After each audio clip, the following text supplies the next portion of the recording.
Welcome to the voicemail box of your local friendly Necromancer. Our hours of operation are Monday through Friday, 12 a.m. to 3 a.m. Please leave a detailed message on which human, animal, or vicious hellbeast you would like to resurrect. Your call will be returned within 3 business days to book an appointment. Please ensure to have your down payment of your soul or firstborn child, or the soul or firstborn child of another being if you do not have one, at the time of your appointment. Thank you.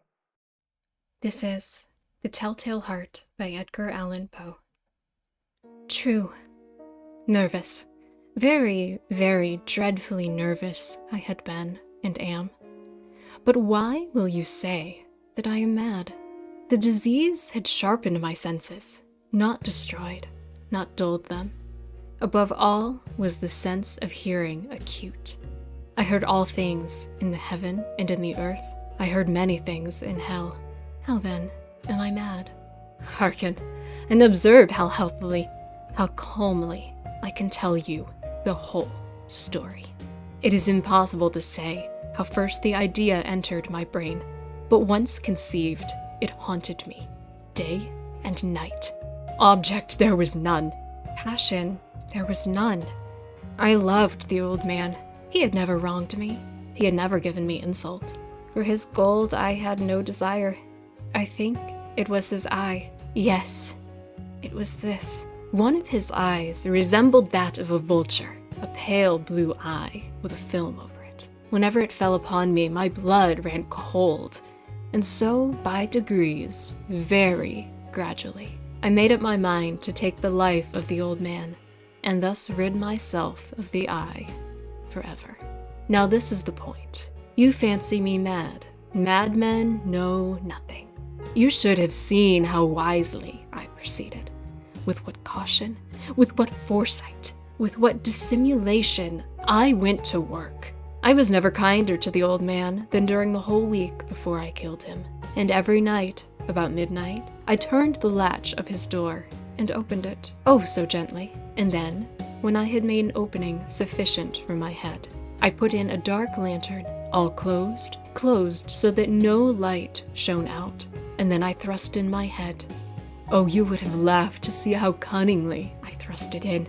I moved it slowly, very, very slowly, so that I might not disturb the old man's sleep. It took me an hour to place my whole head within the opening so far that I could see him as he lay upon his bed. Would a madman have been so wise as this? And then, when my head was well in the room, I undid the lantern cautiously. Oh, so cautiously. Cautiously, for the hinges creaked. I undid it just so much that a single thin ray fell upon his vulture eye. And this I did for 7 long nights. Every night, just at midnight. But I found the eye always closed, and so it was impossible to do the work, for it was not the old man who vexed me, but his evil eye. And every morning when the day broke, I went boldly into the chamber and spoke courageously to him, calling him by name in a hearty tone, and inquiring how he had passed the night. So you see, he would have been a very profound old man indeed, to suspect that every night, just at 12, I looked in upon him while he slept. Upon the 8th night, I was more than usually cautious in opening the door. A watch's minute hand moves more quickly than did mine. Never before that night had I felt the extent of my powers, of my sagacity. I could scarcely contain my feelings of triumph. To think that there I was, opening the door, little by little, and he not even to dream of my secret deeds or thoughts. I fairly chuckled at the idea, and perhaps he heard me, for he moved on the bed suddenly, as if startled. Now, you may think that I drew back, but no. His room was as black as pitch with a thick darkness, for the shutters were close fastened through fear of robbers, and so I knew that he could not see the opening of the door. And I kept pushing it on steadily, steadily. I had my head in, and was about to open the lantern, when my thumb slipped upon the tin fastening, and the old man sprang up in the bed. crying out, "Who's there?" I kept quite still and said nothing. For a whole hour I did not move a muscle, and in the meantime I did not hear him lie down. He was still sitting up in the bed, listening, just as I have done night after night, hearkening to the death watches in the wall.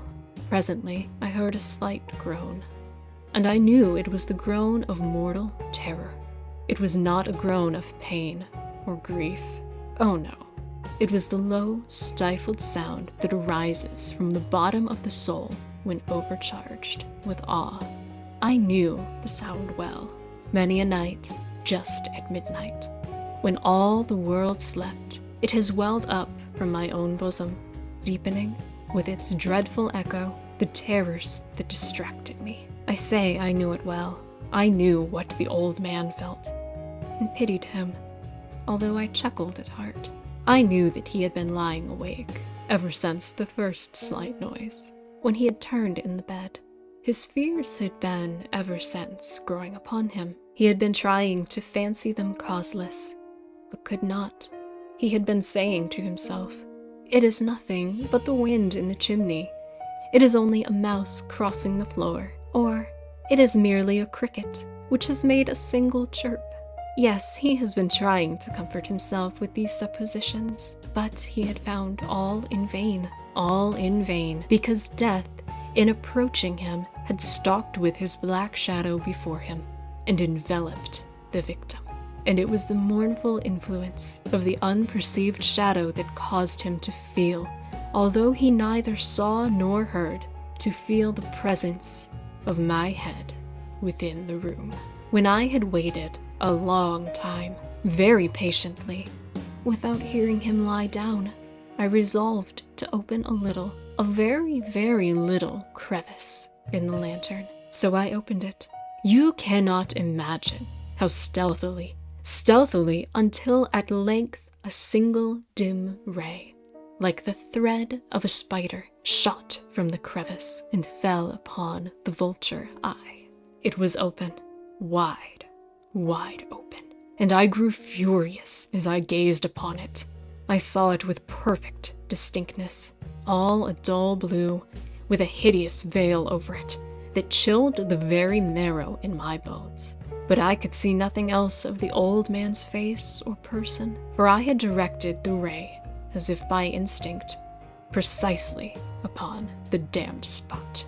And now, have I not told you what you mistake for madness is but over-acuteness of the senses? Now I say, there came to my ears a low, dull, quick sound, such as a watch makes when enveloped in cotton.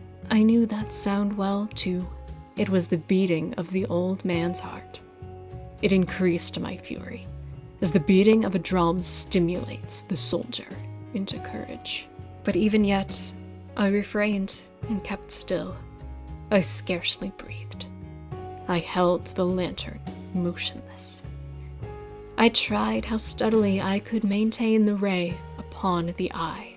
Meantime, the hellish tattoo of the heart increased. It grew quicker and quicker, and louder every instant. The old man's terror must have been extreme. It grew louder, I say, louder every moment. Do you mark me well?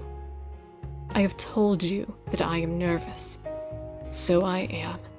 And now, at the dead hour of the night, amid the dreadful silence of that old house, so strange a noise as this excited me, and now at the dead hour of the night, amid the dreadful silence of that old house, so strange a noise as this excited me to uncontrollable terror. Yet, for some minutes longer, I refrained and stood still. But the beating grew louder. I thought the heart might burst. And now, a new anxiety seized me. The sound would be heard by a neighbor. The old man's hour had come. With a loud yell, I threw open the lantern and leaped into the room. He shrieked once only, in an instant. I dragged him to the floor and pulled the heavy bed over him. I then smiled gaily to find the deed so far done. But for many minutes, the heart beat on with a muffled sound. This, however, did not vex me. It would not be heard through the wall. At length, it ceased. The old man was dead. I removed the bed and examined the corpse. Yes, he was stone dead. I placed my hand upon the heart and held it there many minutes. There was no pulsation. He was stone dead. His eye would trouble me no more. If still you think me mad, you will think so no longer when I describe the wise precautions I took for the concealment of the body. The night waned, and I worked hastily, but in silence. First of all, I dismembered the corpse. I cut off the head and the arms and the legs. I then took up 3 planks from the flooring of the chamber and deposited all between the scantlings. I then replaced the boards, so cleverly, so cunningly, that no human eye, not even his, could have detected anything wrong. There was nothing to wash out, no stain of any kind, no blood spot whatsoever. I had been too wary for that. A tub had caught all. When I had made an end of these labors, it was 4 o'clock, still dark as midnight. As the bell sounded the hour, there came a knocking at the street door. I went down to open it with a light heart, for what had I now to fear? There entered 3 men who introduced themselves with perfect suavity as officers of the police. A shriek had been heard by a neighbor during the night. Suspicion of foul play had been aroused. Information had been lodged at the police office, and they, the officers, had been deputed to search the premises. I smiled, for what had I to fear? I bade the gentleman welcome. The shriek, I said, was my own in a dream. The old man I mentioned was absent in the country. I took my visitors all over the house. I bade them search well. I led them at length to his chamber. I showed them his treasures, secure, undisturbed. In the enthusiasm of my confidence, I brought chairs into the room and desired them here to rest from their fatigues, while I myself, in the wild audacity of my perfect triumph, placed my own seat upon the very spot beneath which reposed the corpse of the victim. The officers were satisfied. My manner had convinced them. I was singularly at ease. They sat, and while I answered cheerily, they chatted of familiar things. But ere long, I felt myself getting pale and wished them gone. My head ached, and I fancied a ringing in my ears. But still they sat and still chatted. The ringing became more distinct. It continued and became more distinct. I talked more freely to get rid of the feeling, but it continued and gained definitiveness until at length I found that the noise was not within my ears. No doubt I now grew very pale, but I talked more fluently and with a heightened voice. Yet the sound increased, and what could I do? It was a low, dull, quick sound, much such a sound as a watch makes when enveloped in cotton. I gasped for breath, and yet the officers heard it not. I talked more quickly, more vehemently, but the noise steadily increased. I arose and argued about trifles, in a high key and with violent gesticulations, but the noise steadily increased. Why would they not be gone? I paced the floor to and fro with heavy strides, as if excited to fury by the observations of the men, but the noise steadily increased. Oh God, what could I do? I foamed, I raved, I swore. I swung the chair upon which I had been sitting, and grated it upon the boards. But the noise arose over all and continually increased. It grew louder, louder, louder. And still the men chatted pleasantly and smiled. Was it possible they heard not? Almighty God, no. No, they heard. They suspected. They knew. They were making a mockery of my horror. This I thought, and this I think. But anything was better than this agony. Anything was more tolerable than this derision. I could bear those hypocritical smiles no longer. I felt that I must scream or die. And now again, hark, louder, louder, louder, louder. Villains, I shrieked. Dissemble no more. I admit the deed. Tear up the planks. Here, it is the beating of his hideous heart. Okay, my voice hurts now. Ugh. I need some coffee. Give me some coffee, man. I think I'm good. My throat's a little scratchy still. But that was The Telltale Heart by Edgar Allan Poe, initially published in January of 1843. Funny story, when we were doing family history research, I actually discovered that I am way, way back related to Edgar Allan Poe, which made my life because I have been reading his stories since I was a kid. You know, most kids read the cute Grimm fairy tales, like the Disney versions. No.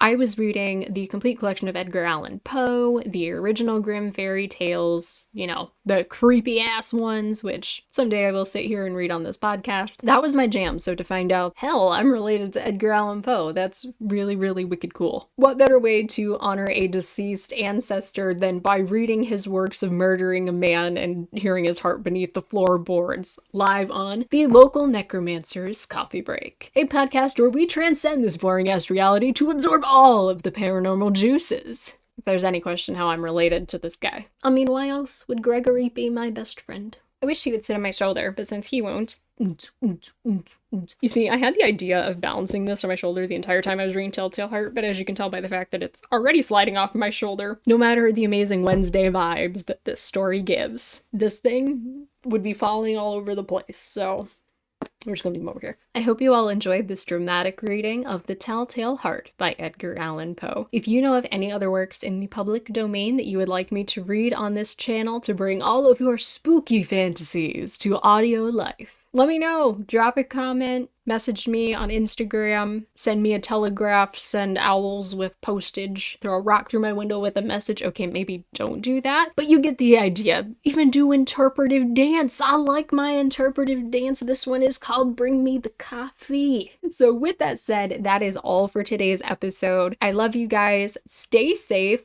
Don't sell your soul. Drink lots of coffee. Maybe sprinkle a little water in there. And if you come across someone today, whether it's family, friend, stranger, make sure you leave them feeling a little better than when you found them. And don't bury them underneath the floorboards or else their heartbeat will haunt you and all that good kind of shit. So have a good one, guys. Love you.